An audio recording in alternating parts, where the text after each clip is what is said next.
Hello friends, ज्ञान study classes YouTube channel में आपका स्वागत है। आज का जो विषय है इंडियन पॉलिटी के अंतर्गत देखते हैं नागरिकता के बारे में कि नागरिकता के जो है वह किस किस अनुच्छेद में है। तो देखते हैं कि जो है 5 से लेकर 11 तक देखते हैं अनुच्छेद नागरिकता के बारे में दी हुई है। और इसके अंतर्गत देखते हैं कि नागरिकता के बारे में कि नागरिकता प्राप्त करने के लिए और साथ साथ देखते हैं नागरिकता से संबंधित संविधान में और उसका किस किस द्वारा जो है नागरिकता का अधिकार दिया गया है, नागरिकता का अंत भी कैसे होता है। और अंत में हम बताएंगे कि भारतीय नागरिकता के बारे में भारतीय मूल का व्यक्ति किसे कहते हैं और प्रवासी भारतीय किसे कहते हैं। तो वीडियो के अंत तक आप बने रहेंगे, आप समझिए। सबसे पहले देखते हैं कि नागरिकता जो है वह भाग 2 अनुच्छेद 5 से लेकर 11 तक जो है इस अनुच्छेद में दिया गया है। तो सबसे पहले देखते हैं कि जो है अनुच्छेद जो है 5 में क्या है कि संविधान के प्रारंभ के समय नागरिकता का अधिकार, संविधान के शुरुआत के समय में सभी को भारतीय नागरिकता मिली हुई थी। 6वां में दिया हुआ अनुच्छेद में कि पाकिस्तान से भारत में आने वाले की नागरिकता अधिकार, और 7वां दिया है भारत से पाकिस्तान जाने वालों की नागरिकता का वह अधिकार वहां का। उसी तरह 8वां में दिया है भारतीय मूल के व्यक्ति की नागरिकता अधिकार। 9वां में दिया हुआ है कि नागरिकता का लोप, नागरिकता का लोप किस अनुच्छेद में है, ये 9 में है। और 10वां में है नागरिकता का बना होना, नागरिकता का बना होना ये 10 में दिया हुआ है। और 11 में दिया हुआ है कि संसद द्वारा नागरिकता से संबंधित नियम बनने संबंधी अधिकार, जो संसद द्वारा जो बनाई गई नागरिकता से संबंधित बातें नियम जो बनी है वो दिया गया है 11 में। अब हम देखते हैं कि जो संविधान के द्वारा जो है नागरिकता प्राप्ति करने की कौन कौन सी बातें थी। सबसे बड़ी चीज है, मुख्य बातें जो थी यही है कि संविधान के द्वारा जो नागरिकता प्राप्त करने की कौन कौन से बातें कही गई है। ध्यान से सुनेंगे कि 26 जनवरी 1950 ईस्वी को वह प्रत्येक व्यक्ति जो भारतीय राज्य क्षेत्र का निवासी था, पहला। दूसरा था कि जो संविधान का लागू होने से ठीक पूर्व कम से कम 5 वर्ष तक भारत के राज्य क्षेत्र में निवास करता निवासी रहा हो। तीसरा है जिनके माता पिता में से कोई एक भारत के राज्य क्षेत्र में जन्मे हो, ये तीसरा। चौथा है जो भारत के राज्य क्षेत्र में जन्मा हो। 5वां है 19 जुलाई 1948 से पूर्व भारत आ गए हो और साधारण तरीके से भारत में निवास कर रहे हो। 6ठा है वह जिसके माता पिता या दादा दादी में कोई भी एक अविभाजित भारत में जन्मे हो, वह भी नागरिकता अधिकार है।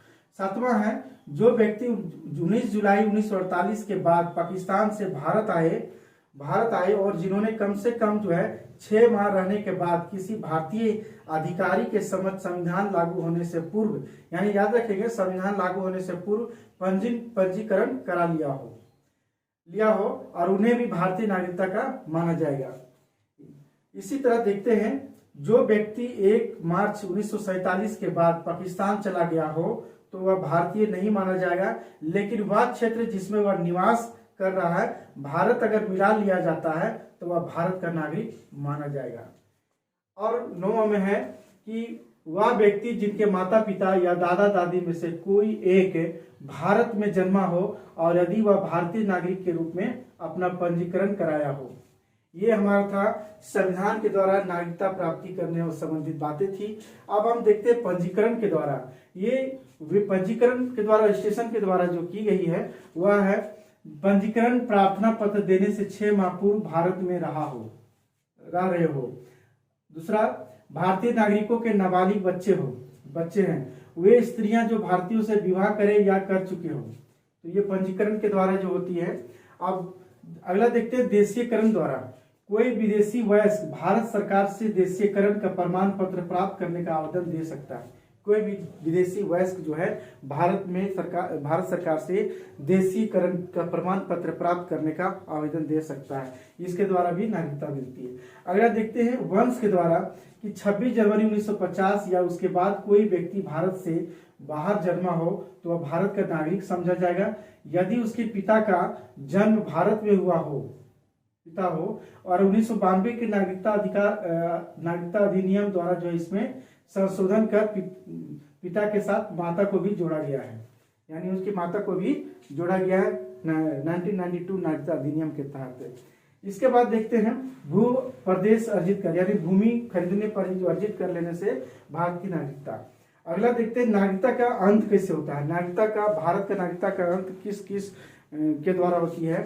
किसी अन्य देश की नागरिकता प्राप्त करने पर, अगर कोई व्यक्ति अगर किसी देश की जो है नागरिकता प्राप्त कर ले तो यहाँ का लोग ऑटोमेटिक हो जाती है। दूसरा है भारतीय संविधान के प्रति अनिष्ठा प्रदर्शित करने पर, भारत के संविधान के प्रति कोई गलत या अनिष्ठा प्रदर्शित करने पर उसका भारत नागरिकता अंत हो जाती है। स्वेच्छा से नागरिकता के त्यागने, कोई भी व्यक्ति स्वेच्छा से नागरिकता त्याग सकता है। फिर है युद्ध काल में शत्रु की सहायता करने पर, अगर भारत में कभी ऐसा आपात या किसी युद्ध भारत कर रहा हो, अगर कोई शत्रु की सहायता करे तो नागरिकता का उसे अंत हो जाएगी। गलत तरीके से या धोखे से नागरिकता प्राप्त करने पर भी अंत हो जाएगी। भारतीय महिला द्वारा विदेशी नागरिक से विवाह करें, कोई भी भारतीय महिला अगर विदेशी से विवाह करता है तो भारतीय नागरिकता का अंत हो जाती है। भारत से लगातार 7 वर्षों तक बाहर रहने पर जो है नागरिकता का अंत हो जाती है। इसी तरह देखते हैं कि नागरिकता अधिनियम 1955 और नागरिकता अधिनियम 86 में क्या अंतर था कि नागरिकता प्राप्त करने के लिए 5 वर्ष तक निवास, लेकिन ये 55 में था, लेकिन यही है 86 में आ गया 10 वर्षों तक निवास करता हो तब नागरिकता प्राप्त मिलेगी। प्रवासी भारतीय के लिए सीमा 6 माह के लिए थी ये 55 में, लेकिन 86 में हुआ समय 5 वर्ष कर दिया गया। विवाह के आधार पर नागरिकता नहीं होती है, ये विवाह के आधार पर नागरिकता 55 में नहीं था, लेकिन अब है 1986 में दिया गया है। कोई विदेशी महिला कोई भारतीय नागरिक से अगर विवाह करता है तो नागरिकता उसे प्राप्त हो जाती है। तो ये रहा। अब हम देखते हैं दोहरी नागरिकता के बारे में। देखते हैं दोहरी नागरिकता, दोहरी नागरिकता के बारे में देखते हैं। तो सबसे पहले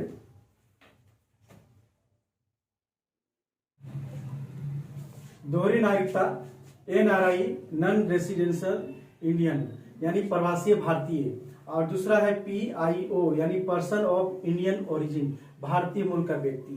यानी भारत सरकार ने प्रवासी भारतीय और भारतीय मूल के व्यक्ति को भारतीय अर्थव्यवस्था में निवेश में पूंजी यानी पूंजी निवेश के लिए आकर्षित हेतु उन्हें दोहरी नागरिकता देने का प्रावधान किया गया है। यानी भारत सरकार ने जो है उन लोगों के लिए जो है भारतीय अर्थव्यवस्था में पूंजी निवेश के लिए, भारत का जो है डेवलपमेंट के लिए, भारत के विकास के लिए जो है उन्होंने आकर्षित करने के लिए दोहरी नागरिकता का प्रावधान किया गया है, ये भारत सरकार के द्वारा। और ये देखते हैं यह जो है 2004 में जो है यह सुविधा जो है विश्व के 16 देशों को दोहरी नागरिकता दी गई है, जैसे Australia, Canada, Finland, France, Greece, Ireland, Israel, Italy, Netherland, New Zealand, पुर्तगाल, Cyprus, Sweden, Switzerland, England, America, यानी 16 देशों को यह नागरिकता दी गई है। लेकिन अब संपूर्ण विश्व के यानी पाकिस्तान और बांग्लादेश को छोड़कर, याद रखेंगे, पाकिस्तान और बांग्लादेश को छोड़कर प्रवासी भारतीयों को दोहरी नागरिकता देने का प्रावधान किया गया है। यानी फरवरी 2006 में यह अधिनियम में संशोधन कर प्रवासी भारतीयों को संसद और राज्य विधानसभाओं में मत देने का अधिकार प्रदान किया गया था। ये हमारे 2006 में इन लोगों को भी जो है अधिक मत देने का अधिकार प्रदान किया गया था। भारत सरकार के द्वारा जो है यह प्रवासी भारतीय दिवस सम्मेलन जो है प्रत्येक वर्ष जो है 8 से लेकर 11 जनवरी तक जो है मनाई जाती है। और इसी के लिए जो है यानी ये इसी के लिए जो है अर्थव्यवस्था में निवेश के लिए, पूंजी निवेश के लिए जो है यहाँ पर प्रवासी भारतीय दिवस सम्मेलन मनाई जाती है। तो ये हम देखते हैं कि 9 से 11 जनवरी 2003 में नई दिल्ली में डॉक्टर नवीन प्रसाद मॉरिशस के प्रधानमंत्री थे, मुख्य अतिथि हुआ करते हैं। यानी प्रत्येक प्रवासी भारतीय दिवस सम्मेलन में एक जो है मुख्य अतिथि हुआ करते हैं। जैसे 9 से 11 2023 में इंदौर में डॉक्टर मोहम्मद इरफान अली हैं मुख्य अतिथि के रूप में, गुयाना गणराज्य के राष्ट्रपति हैं। विशेष अतिथि के रूप में भी हैं सुरीनाम गणराज्य के राष्ट्रपति चंद्रिका प्रसाद संतोखी हैं। और इस यानी 2023 का जो है विषय है, क्या है विषय प्रवासी अमृत महोत्सव के काल में भारत की प्रगति में विश्वसनीय भागीदार बनाना, यही विषय है। ये परीक्षा में प्रश्न पूछे जा सकते हैं, ध्यान रखेंगे। ये था हमारा भारत के नागरिकता के बारे में चर्चा किए हैं।